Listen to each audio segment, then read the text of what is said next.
Bien, entonces asistimos a la defensa de tesis para su graduación de Mauricio Garcés. El tutor fue el doctor Ezequiel Lopepe y su director el doctor Daniel Casanova y el evaluador, en esta instancia, el doctor Hugo Solana. ¿Sí? El título de la tesina es Marcadores moleculares en bovinos de carne para el mejoramiento genético.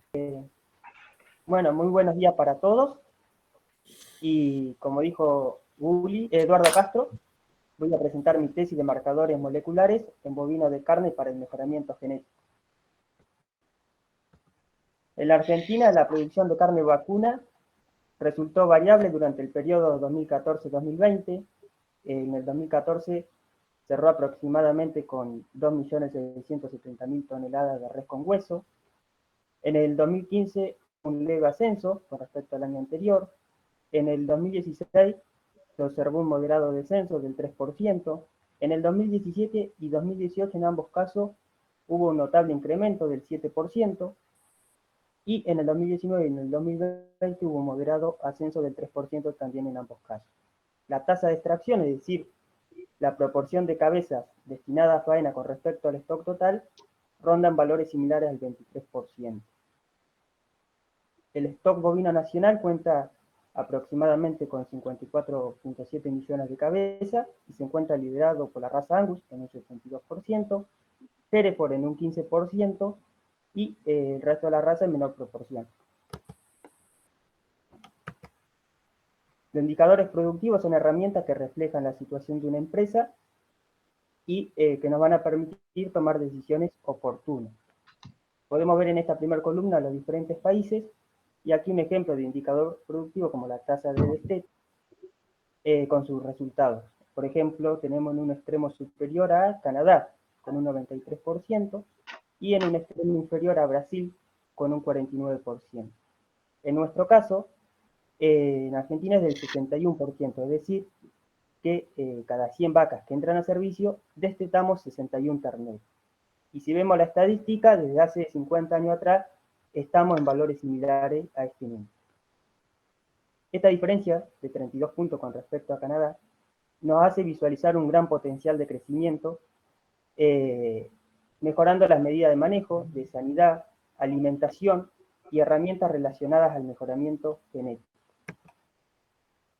El mejoramiento genético surge aproximadamente 8.000 años atrás en la India, durante la domesticación del uro salvaje, y tiene como objetivo utilizar la variabilidad genética para aumentar la producción.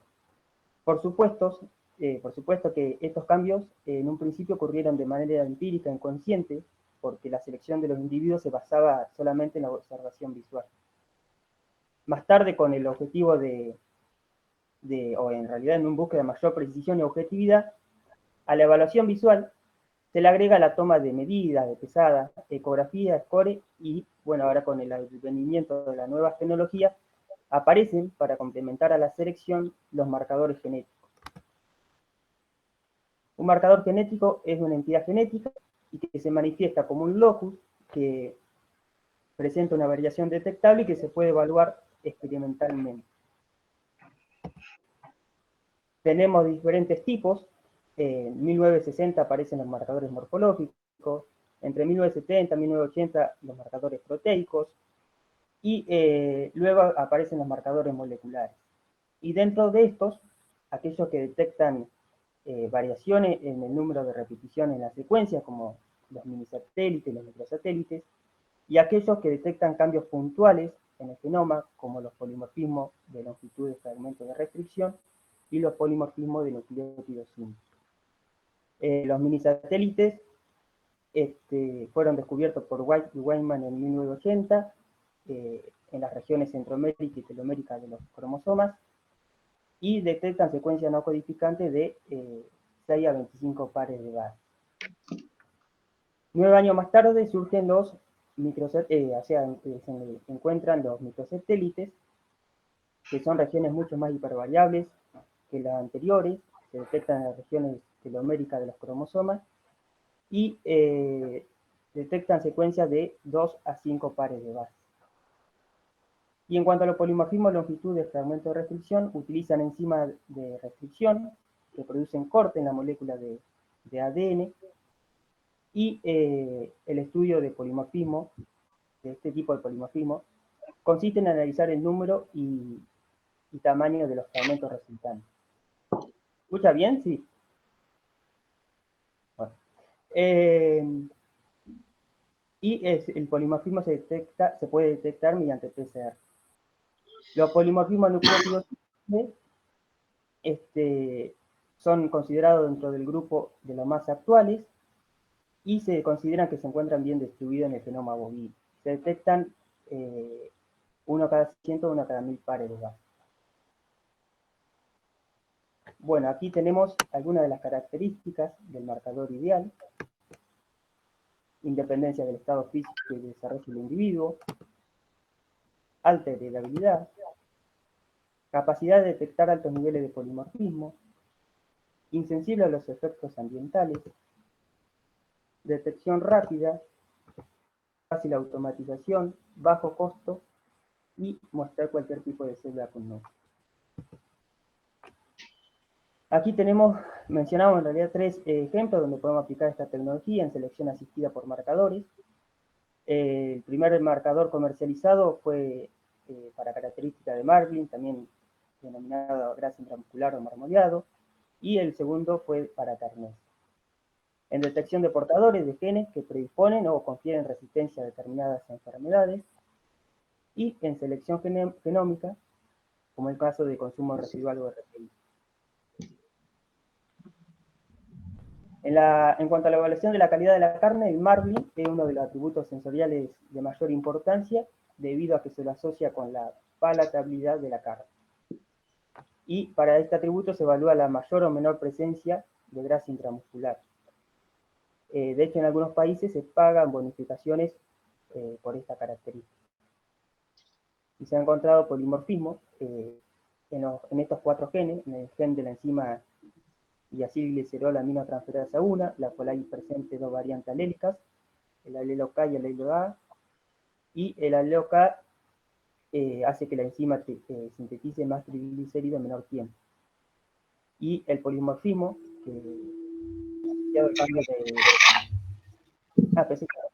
asociado al cambio de alanina por lisina, son 2 cambios específicos de alanina por guanina citosina. Para el gen de la tiroglobulina, de la proteína tiroglobulina, el polimorfismo que se detectó es un cambio de citosina por timina, y aquellos generando 2 alelos, T y C. El alelo T va a estar relacionado a que los animales van a tener también más grasa intramuscular. Para el gen de la leptina también el polimorfismo que se detectó es un cambio de citosina por timina, y los individuos que tengan el alelo T van a depositar más grasa intramuscular. Y por último, el de la proteína de unión ácidos grasos, el polimorfismo que se detectó es un cambio de guanina por citosina. En cuanto a la calidad de la carne, el atributo de mayor importancia considerado por los consumidores es la terneza, y se puede evaluar de manera subjetiva mediante los paneles de degustación y de manera objetiva mediante el corte de Warner-Lasser, el cual utiliza una guillotina y mide la fuerza que se requiere para realizar un corte en un cubo de 1,27 centímetros cúbicos de carne con una cocción estandarizada. Y en un estudio molecular se detectó polimorfismo en los genes de estas 2 enzimas, en la enzima de la calpaína y de la calpastatina. La calpaína lo que hace es la proteólisis de la fibra muscular, y la calpastatina, una vez actuado la calpaína, la inhibe. Esto se realiza post-mortem del animal. Entonces, se estudió una población con los marcadores más favorables para esta característica versus aquellos desfavorables, y se detectó una diferencia del 30% en terneza. Esta diferencia, ¿cómo la evaluaron? Utilizando el método de Warner-Lasser.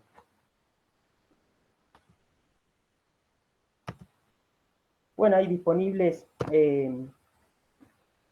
evaluaciones que nos permiten detectar los individuos que son portadores o confirmar el diagnóstico de aquellos animales que se encuentran afectados por enfermedades congénitas, como por ejemplo artroglifosis múltiple, de desarrollo duplicado, aranodactilia contractural, enanismo, hidrocefalia, osteopetrosis, doble musculatura y alfa-manacidosis. Aquí mostramos, y en el caso de la Argentina se estableció el análisis de todas estas condiciones genéticas para todo reproductor semen o embrión que se desee ingresar al país. Tanto el reproductor como los progenitores deberán ser libres de la enfermedad. Y en el caso de ser un macho dador nacional, deberá certificar si es libre, portador o afectado. Aquí mostramos 4 fotos, en el caso de artroglifosis múltiple.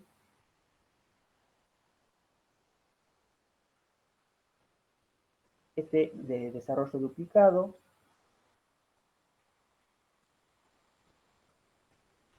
Este de aranodactilia contractural. Y por último, de enanismo. Bueno, la selección genómica podemos decir que es una rama de la genética y que intenta comprender el contenido, la organización, la función y cómo va evolucionando la información genética del genoma completo. Y utiliza los marcadores para asociarlo a genes que se encuentran involucrados con características de interés económico, ya sean productivas, reproductivas, de salud, morfológica. El consumo residual, o RFI, que una de las medidas de la eficiencia alimenticia es el consumo residual menos el consumo esperado, y se ha detectado polimorfismo en estos dos genes que regulan el apetito, como en el eupéptido I y en el gen de la leptina. Y Australia y Canadá realizaron un estudio en el que pudieron demostrar que hay reducciones de un 25 a un 28% en las emisiones entéricas, y además Australia pudo determinar que esto era significativo en individuos que se encontraban en pasturas de alta calidad.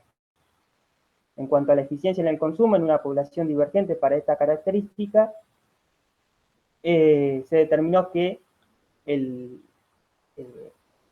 consumo era un 10% menor en aquellos animales que tenían un RFI bajo. Y en cuanto a la calidad de res, o sea, en la asociación con RFI, los resultados no son concluyentes debido a las diferentes respuestas por parte de las razas. Además, no se tuvieron en cuenta, o la mayoría de los estudios no tuvieron en cuenta la evaluación sensorial, y solamente se realizaron estudios en cortes de alta calidad. Y en cuanto al valor genético de un animal, se puede determinar mediante la metodología Blue, utilizando datos que pueden ser propios del individuo, de sus antepasados, o pédrigue, y si los tiene, de sus hijos. Y esto nos generan los DEP clásicos, que son las diferencias esperadas en la progenie. Y indica el comportamiento que van a tener en general los hijos del individuo, ¿no es cierto? Y que sirven cuando los comparamos, por ejemplo, un toro A con respecto, o sea, lo de un toro A con un toro B. Tiene significancia cuando los comparamos con otro individuo. A esta ecuación, ahora se le agrega la molécula de ADN a partir de una muestra de pelo, de semen o de sangre, realizando el genotipado, y como dijimos, incluye toda esta información en esta evaluación, generando los DEP enriquecidos. Y ya terminando, podemos concluir que los marcadores aumentan la intensidad de selección, aumentan la exactitud, acortan el intervalo generacional, ya que se pueden realizar a temprana edad, beneficioso cuando se combinan con las evaluaciones tradicionales, ya que esto contempla el ambiente y los genes que aún no se han identificado por los marcadores, y detectan portadores de genes relacionados con la resistencia o predisposición a enfermedades. Ahora sí, muchísimas gracias a todos por haber escuchado esta tesis. Ahora se escucha.